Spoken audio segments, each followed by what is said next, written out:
Ladies and gentlemen, welcome to Crown Business TV this week. Great to have you here. The place where business owners and entrepreneurs receive valuable insight and take away information to improving their profitability and their business growth. My name is Harvey Lynch, and welcome along tonight.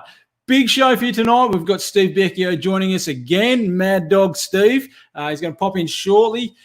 Delegation is the topic tonight, folks. We're talking about delegation in ways in which we can offload some responsibility of ours onto our team to be able to help us grow our business without the stress of not having enough time and that involved with our day. So we will be on to that very shortly.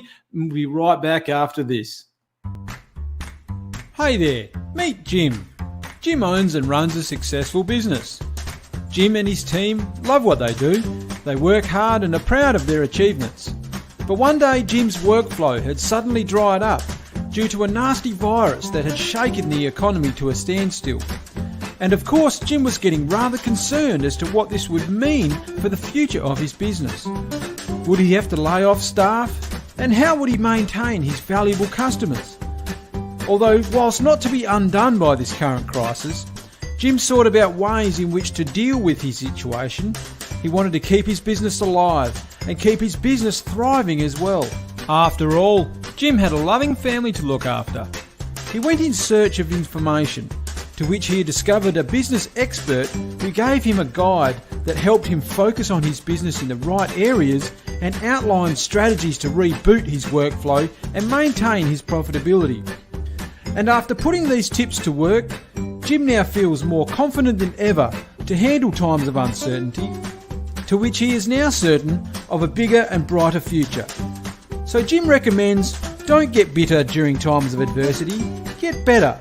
Be like Jim. Download your free guide today.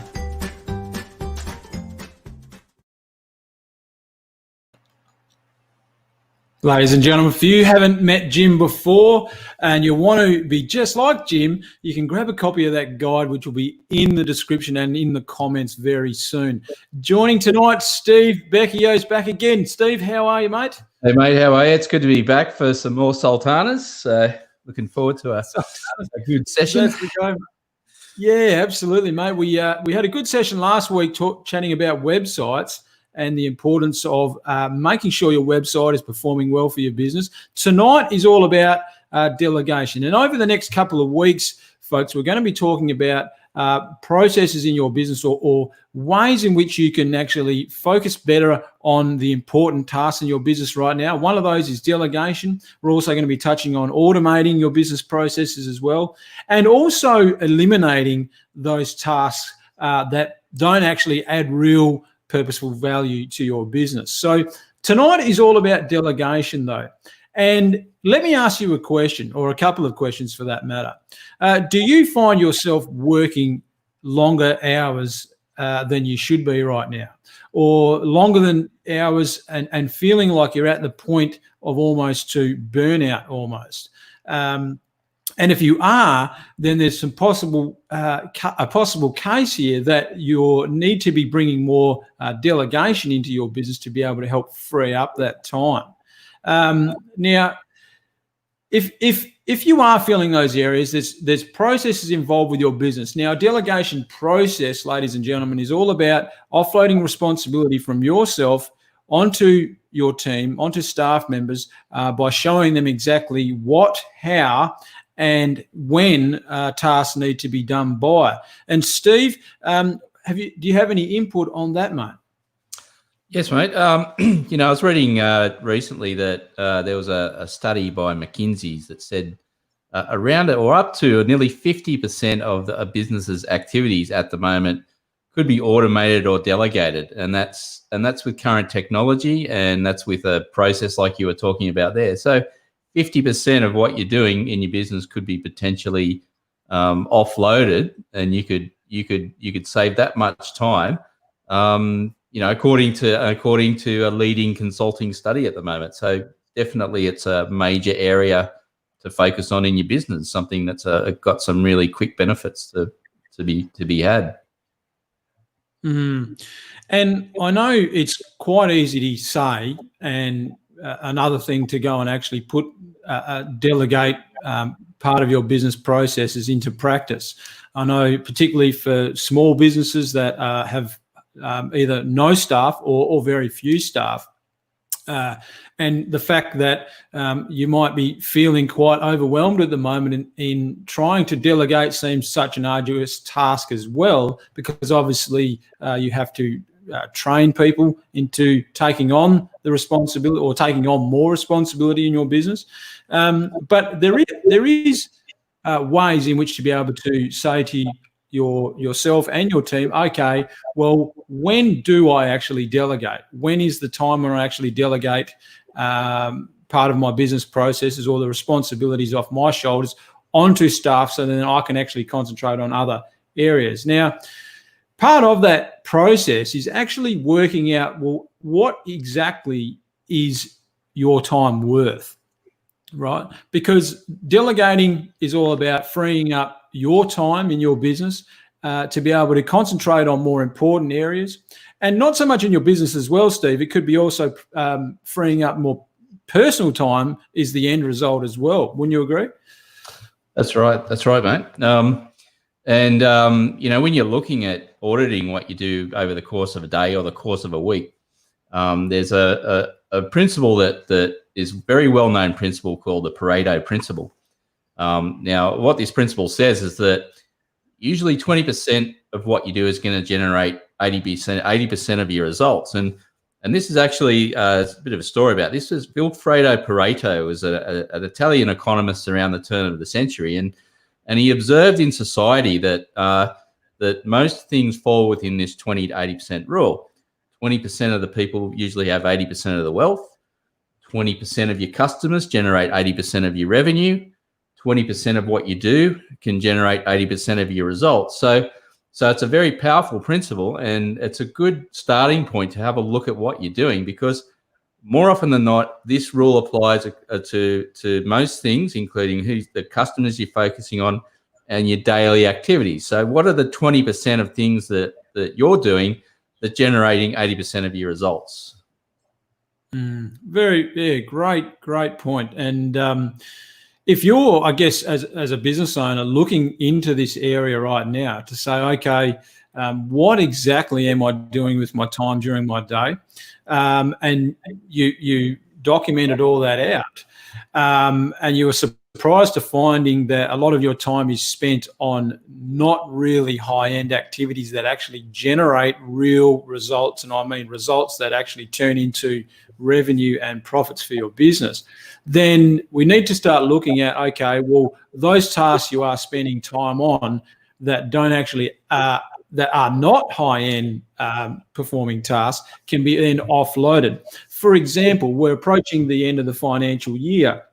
Now, when you're dealing with financials leading up, organising financials for your accountant and that, most business owners right now would be diving into that aspect of their business, when that can be certainly offloaded, delegated to either or an outsourced to someone else that can help in that area, rather than consume 100% of your time as a business owner getting all those sorts of things up and running. It is a pretty important task, but it's not as important as growing and building your business, i.e. getting more customers and keeping your existing customers happy. So let's talk about what your time is worth. I'm just going to share my screen now. So let's say, for example, your time, and we're talking about the value of your time that you are aspiring to, not what it might be worth right now. Okay, so what I mean by this is, if you are wanting to earn, let's just say you want to grow your business so that you're earning $200,000 per year. Now, let's just say that you want to work 3 days a week, right? This is your ideal goal. You want to work 3 days a week, 8 hours a day, which is 24 hours a week. Steve, my handwriting. 40 weeks of the year. You only prefer to work 40 weeks of the year. which is 960 hours, right? In total for the year. Now, if we work out, well, okay, that 960 hours divided into the annual income that we want to earn brings us now to just over $208 per hour. So essentially, that is what your time is worth to you, performing the task that you're doing every day. So my question to you is, are you doing tasks that are not paying off at a $208 an hour dividend to your business? Are they not? Is it not generating that sort of income for you? If you're finding yourself doing tasks that are only worth $30 an hour, then we certainly need to be looking at delegating those tasks out to other people to do. Classic example: if you find yourself mowing the lawn at home is a task that takes, for me, it takes a good couple of hours. Well, it used to. I've delegated that out now myself, but knowing what my time is worth compared to what it costs me to get someone else to come in and mow the lawn at $40 an hour, well, I've got 208. Let's just say it's $208 an hour. It takes them a couple of hours to mow the lawn, right? That's $400. It costs me to mow the lawn. If I do it, if I offload that to someone else, that costs a lot less. It's much more worthwhile, my time, my money, in getting that outsourced to someone else so that I can concentrate on other areas to bring in more income. What do you think there, Steve? That's right, mate. It's basically your effective hourly rate. But I like mowing the lawn. It's good exercise. Probably, we're not saying you shouldn't enjoy doing those things, but the example that you had before really is a good one, and that's where you come to tax time. A lot of people spend a lot of time on their bookwork. Now, what's your time worth? Because you can do bookwork at a certain level of competence, and a bookkeeper that you hire might be able to do your bookwork in a third of the time. And then what is that time worth to you in comparison to spending time working on your marketing system or your lead generation? Now, those activities are a much bigger payoff for you in your business, because they're going to generate more sales, more customers, and time spent on your business working on your systems is got a much bigger payoff than other duties that you can outsource to someone else. And we're all the same. We all like to procrastinate and do things that we shouldn't do. But when you bring it back to the hard dollars and the hourly rate, it makes a big difference. It makes a big difference to your business. So Absolutely. it's a great example. And we all know as well at the same time, Steve, that the classic saying is that if you want it done right, do it by yourself, right? And to a point, I agree, to a point. However, when you start looking at the numbers and actually working out what your time is worth, really worth, and you're actually comparing, okay, it's costing me $400 to get a $80 job done, right, if I do it. So how do we, where do we draw the line to say, well, okay, where's the point where I decide with that task that I'm going to offload it? Because as a business owner, there's certain tasks that you should be taking care of. And the first one is the strategic planning of your company. And the second one is getting customers and keeping customers. So your marketing is also a major process or a task that you should be heavily involved in. Without those areas functioning top notch, then your business is going to be suffering. So a great rule, well, there's a couple of rules. First one, if you find yourself that you can get a task done for, say, 50% less than what your value is, 50% or less, then it's probably a worthwhile thing to offload to someone else. Now, even if you don't have staff or don't have a team, then, for example, like accounting can be outsourced to freelancers, things like that, to get bookkeeping done, or other contractors to bring them in to help with things like bookkeeping, so on and so forth. Yeah. And you can also, you can also delegate to technology and automation. You don't have to hire a person to do an activity. If you can identify things in your business that can be automated, or have someone come in and have a look at your business and then tell you and advise you on what things can be automated, that'll free up some of your time straight away for probably a very small investment. So it's people and technology are great options to look at. Yeah. Another rule that you can use, this is a rule that I discovered on Harvard University, where CEOs of companies use the 70% rule. And that rule is, if they can find someone who is a part of the team to accomplish that same outcome, or do it 70% as good as what the CEO could do it, then that's where they would draw the line and off or delegate that task. 70. We all know that no one's going to be able to do it 100% as good as what you can do it yourself, unless you have the ability to clone people. But 70% is a good rule of thumb to work off as far as output or quality of work or something like that, to be able to say, okay, now I can offload this task to someone else. Now, in doing that, you're going to have to tick a few boxes, making sure that that person is well trained, they know the expectations that of the outcome that they need to achieve, and be timely in getting it done also. So those are some boxes to tick, because it's your responsibility then to make sure that that person you delegate to is going to be able to achieve the desired outcome that you want. Anything else we got to speak about on that, Steve? No, that's right, mate. And that's where systems come into play as well. A lot of people are afraid to delegate parts of their business because I'm the only one that can do this. And if you're unable to get to that point, your business will always be cobbled. You will never be able to scale your business. So it's important to let go to some degree, but also do it in a way where you can monitor, where you can have a process and a system to monitor what's going on, and you can do it gradually. But yeah, they're all really great points. Yep. Yeah. So I think that's a great point that you've made. Is making sure that your delegation process is a process. Sorry, in itself, being able to draw a line. Okay, when do I pull the trigger on delegating this task to someone else? I know what my time is worth now, and when I've reached that threshold of, okay, if I can get this task done for 50% of what my time is worth or less, or can I get it done at 70%? Is that person able to achieve that outcome 70% is what I could output it? Then draw the line there.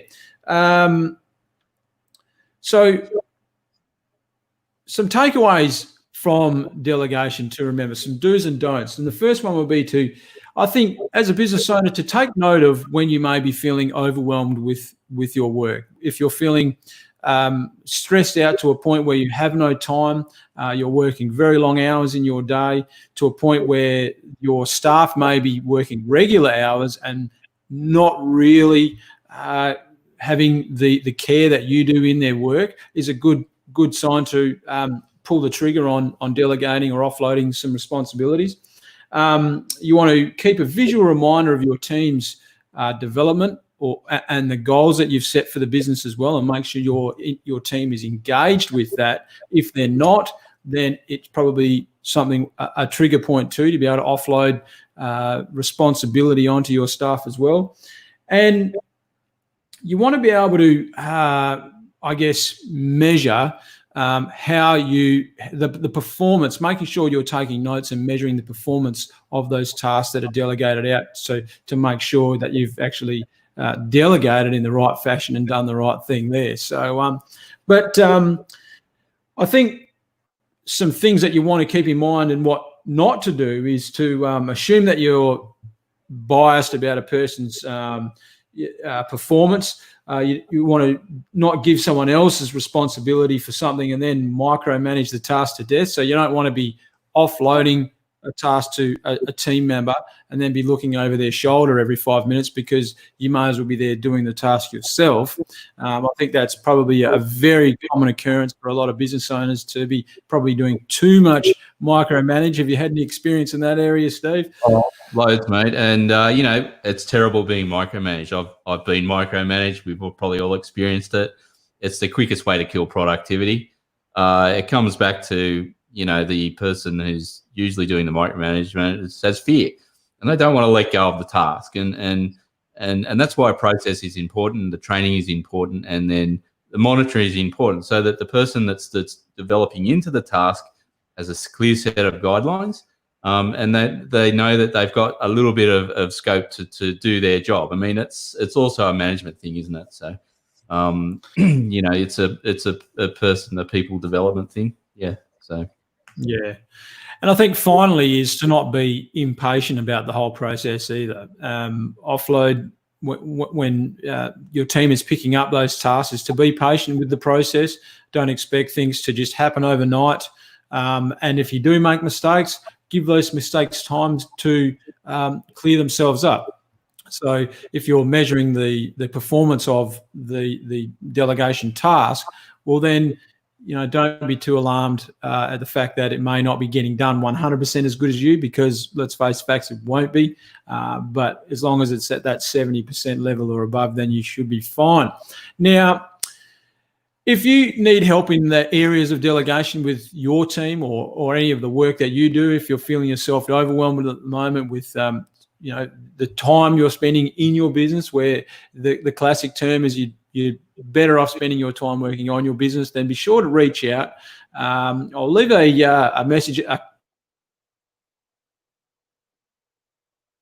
in regards to how things are tracking with your business, particularly in this climate we're in right now, getting back into the swing of things. Everyone's been sort of the lights at the end of the tunnel, I think, is that the correct term, Steve, for people getting back out into the normal swing of things now? Light is fast approaching, Harvey, and I'm optimistic. A lot of people. Are we frozen? Are we? Little bit of technical freeze up there, but let's see if we. Looks like we could be frozen. Steve's coming back. Hey, mate. He's back again. I'm back again. Yeah. So there'll be a link in the comments, ladies and gentlemen. Make sure you grab a copy of that guide too, helping you out with your business.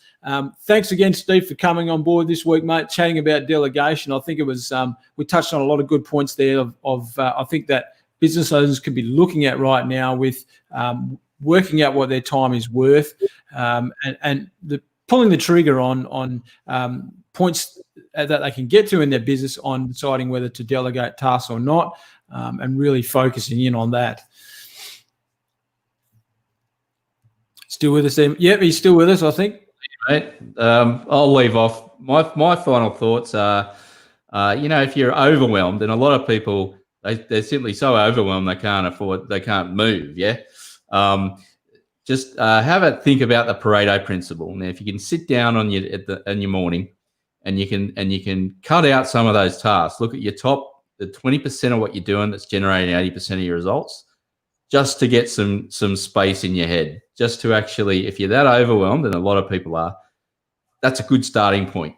And then you can go from there with all these great, processes and techniques we've talked about tonight. Absolutely. Thanks again, Steve. Thanks for joining us tonight, ladies and gentlemen. We'll catch you next Wednesday evening at 6:30 Western Standard Time here in Australia, right here on Crown Business TV. See you then.